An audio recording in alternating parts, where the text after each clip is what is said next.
curiosidade, que eu sempre faço essa pergunta, mas principalmente para os nossos fisioterapeutas mais experientes, que viviam uma época onde a fisioterapia não era nem tão conhecida, você vê, não tinha nem fisioterapeuta dentro do hospital ainda. Por que fisioterapia? Onde que você conheceu essa profissão? Por que você quis ser fisioterapeuta? Então, eu sou de uma cidade do interior, de Alvinlândia, viu?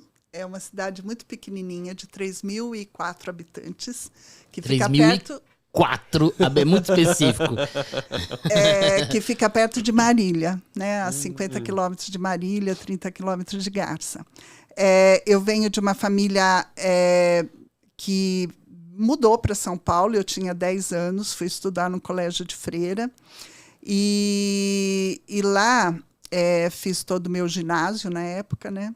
E o primeiro ano do colégio, do então colégio. Nesse primeiro ano, a gente tinha uma disciplina lá, que era coisa vocacional, né? Já começando a conversar sobre profissões e tal. E veio uma pessoa falar de reabilitação. Aí ela falava de físio, fono e TO.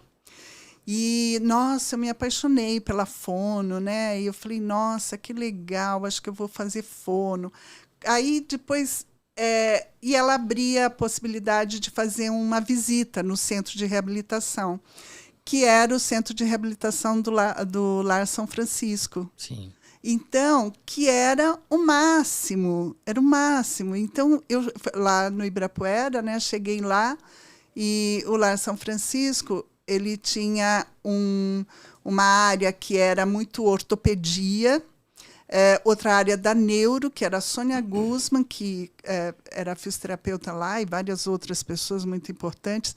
E lá era um centro de formação, porque a USP fazia estágio lá, né? E a Sônia Guzman tinha feito o Bobat, né? Que então, na época, era o suprassumo do atendimento das crianças com paralisia, né? Então, aí eu cheguei lá, e aí eu vi fono, físio, TO, né? Aí eu falei, é fisioterapia que eu quero. Então, já me apaixonei e decidi que eu queria fazer fisioterapia mesmo. E fiz um ano de cursinho, né? E entrei na fisioterapia. Que ano que entrou na faculdade? Eu entrei em 73. 73, lembrando que a regulamentação da profissão é de 69, então tudo muito pertinho. Muito pertinho. E né? era muito interessante, porque quando você entra... A USP sempre teve muito poucos alunos, né? Em 25 o número de vagas. E no nosso ano não entraram 25, entraram um pouco menos. E tiveram desistência, e nós acabamos com um grupo de 15, 17 pessoas, né? Algumas dessas pessoas depois um foi fazer medicina em seguida, outro foi fazer arquitetura. Hoje, nós estamos aí no WhatsApp com o nosso grupo da turma de 75, né? Somos fiéis. E essa turma... Então, assim, uma característica, né? Quando você entrava na USP, você meio que sabia quem eram as pessoas dos anos anteriores, sabe? Então, assim, nossa, tinha lá no centro acadêmico quadrinhos, sabe? Das pessoas dos anos. Então, Sônia Guzman, Sônia Manso, Marinês Marino, sabe? Um monte de gente assim. Sérgio Mingrone, depois o Augusto, que agora estou esquecendo o sobrenome. Mas, assim, um monte de... Célia Cunha, que não se formou na USP, era famosa, a gente sabia quem é. Então, a gente sabia das pessoas. O grupo de fisioterapeutas era muito pequeno. E existia a Associação Paulista de Fisioterapia. Todo mundo se associava, imagina, né? Não se associar à APF. Então, todo mundo se encontrava em algum curso da APF, né? E daí tem algo legal, porque assim, meio que as pessoas cuidavam um pouquinho da gente, sabe? Por a gente ser nova. Então, eu lembro assim, Célia Cunha ia no centro acadêmico para conversar com a gente, para dar conselhos, para não sei o quê.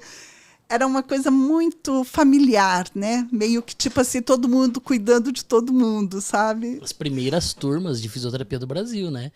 Todas ali. Exatamente. Legal, então, assim, eu decidi por isso já de começo fisioterapia. E não conhecia, acabei conhecendo no Lar Escola São Francisco, né? E o curso eram 3 anos? O curso era de 3 anos e era o período todo, né? E existia já uma preocupação muito grande para aumentar, né, o curso para 4 anos. A minha turma foi responsável assim por fazer uma grade. Nós que fizemos o nosso último ano, nós pegamos e mapeamos algumas áreas em que a fisioterapia que nós deveríamos passar antes de sair. Por exemplo, passar um mês de estágio na Santa Casa com a Mara Etienne, que fazia parte de fisioterapia respiratória ambulatorial para DPOC e asmático, né? Era isso, tal. E a gente não passava. Passar em acidente de trabalho, né? E a gente não passava. Então, a minha turma, ela brigou muito, né, com a direção para aumentar o curso. E aí nós fomos ficando na faculdade por conta desses estágios que nós fomos criando e brigando com a direção para aceitar que a gente registrando fizesse. Na grade. E registrando na grade. Então, nós ficamos até março de 76. Por isso que, embora a gente né, a nossa turma é a turma de 75, mas a gente postergou. E a nossa ideia é que a turma seguinte continuasse essa luta e fosse esticando, né? E aí vem a Leila, porque a Leila é da turma que vem a seguir, a Leila Navarro, e nós brigamos muito com a turma da Leila, porque eles não queriam e eles não continuaram com as mesmas lutas nossas, né? Então, você já viu. Ai, meu Deus. Eles só queriam sair rapidinho. Eles queriam sair rapidinho. Então, foi um pouco assim que a gente começou, né?